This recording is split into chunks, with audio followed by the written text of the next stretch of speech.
Magandang araw mga ka-riders, ako po si Rider Sherwin at welcome sa isa na namang Freedom Riders Adventure. Ngayon, samahan nyo kami sa isang warm-up ride papunta sa Mariveles, Bataan. Maagang-maaga pa lang, 5:30 ng umaga, nandito na kami sa McDonald's harap ng SM City Talabastagan. Ito yung suki naming meeting place. Habang nagkakape ay nag-aantay ng iba. Nagpe-prepare na rin kami para sa mahabang biyahe, konting briefing, paalala sa safety at syempre picture muna bago roll out. Ito naman si Kuya Bebet at buti na lang napapayag ko siyang sumama sa aming biyahe. Dating namin sa Balanga, Bataan, nag-decide muna kaming mag-breakfast uli sa McDo. O McDo, baka naman. Siyempre, kailangan ng energy bago pumasok ng Mariveles. Habang kumakain, kwentuhan, tawanan at planuhan na rin kung saan kami dadaan papunta sa Sisiman View Deck. At heto na, nandito na kami sa Sisiman View Deck. Grabe mga ka-riders, ibang klase ang tanawin dito. Bundok, dagat at hangin na preskong presko. Perfect spot talaga para magpahinga, magpicture at i-enjoy lang ang view. Sabi ko nga, sulit na kahit dito pa lang. Ito si Kuya Bebet at si Kuya Jerry. Si Kuya Bebet naman talagang idol ako. Lagi akong binabanggit sa kanyang video. Itinuro ko rin sa kanila yung Corredor Island. Sabi ko sa kanila yung Hugis Pating. Hayun siya oh, tignan nyo. Masarap talagang mag-rides kapag kakasama mo ang mga kuyakuys mo. Thumbs up naman dyan. Nyeme na Kensoy. Habang papunta kami ng Mariveles, nadaanan namin itong resort. Ito pala yung Kamaya Coast. Napag-usapan namin, baka pwede tayong pumasok. So huminto kami at nagtanong sa guard. At ayun, good news. Pwede raw basta magbayad lang ng 299 per head at mag-register ng plate number at mga pangalan namin. Pagkapasok namin sa loob ng Kamaya Coast, wow! Ang ganda talaga ng lugar. Habang dinadaanan namin yung mga residential lots, mapapansin mong may mga existing houses na rin. Pero konti pa lang sila sa ngayon. May mga ongoing road repairs at construction din sa ibang bahagi. Kaya halatang tuloy-tuloy pa ang development dito. Habang bumababa kami, papunta sa commercial area, nagsimulang lumitaw yung tanaw ng dagat. Grabe, overlooking na agad. Ang sarap sa mata, parang postcard view habang umaandar ka. Medyo mahaba-haba rin ang biyahe sa loob, mga less than 10 minutes kapag nakamotor, pero kung naka-private vehicle ka, siguro mga 15 to 20 minutes din bago makarating sa main area. Kaya sulit yung ride papasok, kaya habang umaandar ka, puro tanawin at sariwang hangin ang bumabati sa'yo.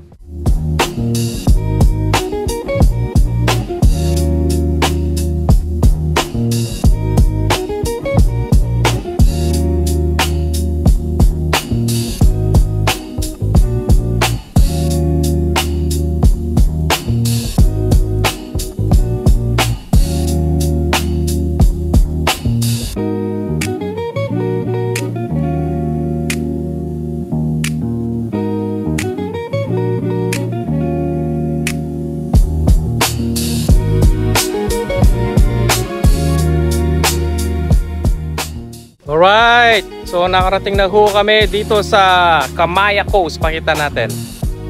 Yun, against the light pala. Ida, nakatas ko na naman. Kalbo na ako. Yan.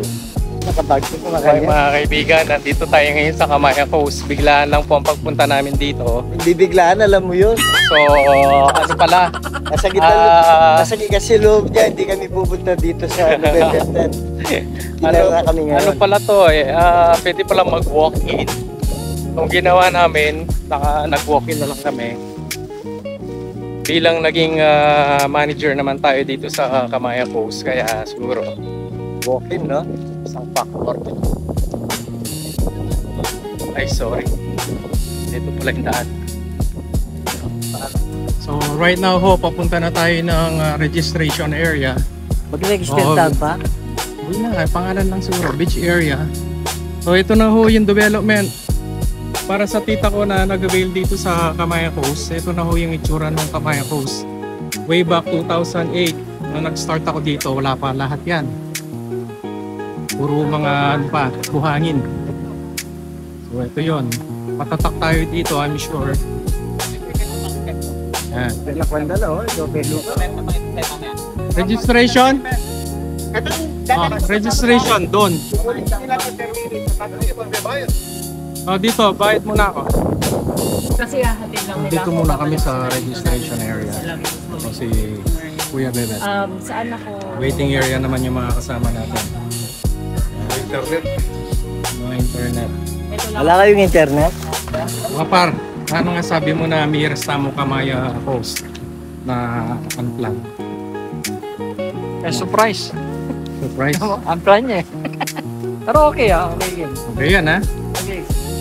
Ito ho, 4-5. Ilan tayo po? 5 pala.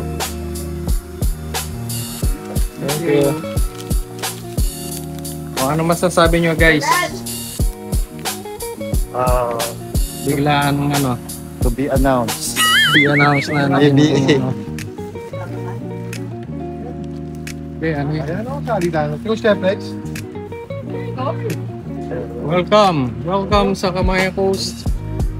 Located in Sitio Wain, Barangay Biaan, Maribeles, Bataan. Ang bayan ka. Doon. Padulyong. Bring ka peken. Buta ka kareng kay. Gawin tayo pa yung king Kare labi.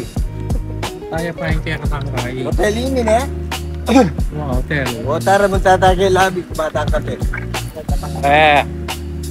Wala mo yan, Chi. Las Vegas. Uling Isip-isip mo mo rin may Restamo Gening Kamaya Coast na nakaplan-plan. Las Vegas, sugal mo yung gano'n. Kalimago bra. Yan. Kaya YouTuber niya mago ko na, Bex. lagi pag-tournament siya kami. Uling high roller yan. Punta lang niya. Panto na niya. Punta high roller. Sa parado ba eh. Walang pala summer mo naman eh. At least security ka rin. Matanda ka, nulog ka rin. Tayo namin yung nanay niya. Woo! Yes. Yes. Wala na kami dyan ng stock. Where did you get the bike? Where did you get it?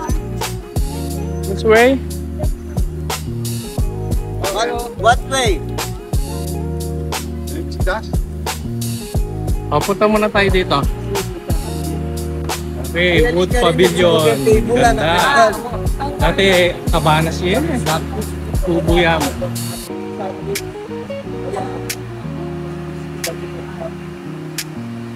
Ano, order na tayo Ken eh. Ha? Tama nga rin. Mga tanak yan.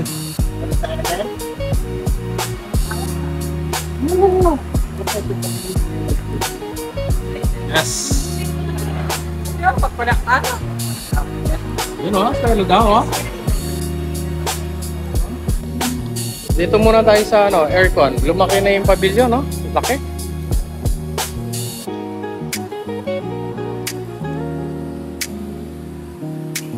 Turista.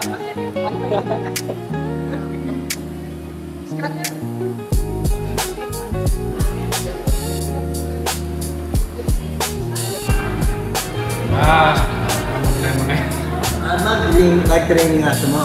Baka train na eh. Ano yung makuha mo muna? Agad mo yan pa. Kaya pa refresher kaya bigyan ng package start. Bakit par? Manyarman na tayo pa? Pagkatapos namin mag-lunch sa Wood Pavilion, naglakad-lakad muna kami para maghanap ng spot kung saan pwedeng mahiga at magpahinga kahit sandali. Ang sarap na simoy ng hangin dito sa Kamaya Coast. Tahimik, presko at habang nakahiga ka, tanaw mo pa yung dagat. Perfect na pang-relax bago umuwi, lalo na pagkatapos na mahabang biyahe. Simple lang pero sulit. Pagkain, kwentuhan at pahinga kasama ang tropa. Ito talaga yung mga moment na nagpapasaya sa isang rider. Hindi lang yung lugar, kundi yung samahan at tawanan habang nagre-relax. Tapos magpahinga, nagayos na rin kami para umuwi. Dumaan kami sa Daang Bagak pabalik ng Angeles City, pero hindi ko na nakuhanan ng video dahil cellphone lang ang gamit ko at lobat na rin. Kahit wala ng footage, bitbit namin yung solid na memories ng araw na ito. Isang ride na hindi planado pero sobrang sulit. Mula Telebastagan hanggang Kamaya Coast, puro good vibes, tawa at tanawin. Ganito talaga kapag rider ka, hindi mo kailangan ng plano. Basta kasama mo mga kaibigan mo. Siguradong may kwento kang iuwi. Maraming salamat, Kamaya Kamay Coast sa magandang karanasan at syempre sa mga Freedom Riders. Ride safe lagi mga kuys. Ako po si Rider Sherwin at ito ang Freedom Riders warm-up ride to Mariveles, Bataan. Kita-kits sa susunod na biyahe. Ride safe, live free, and let every road tell a story.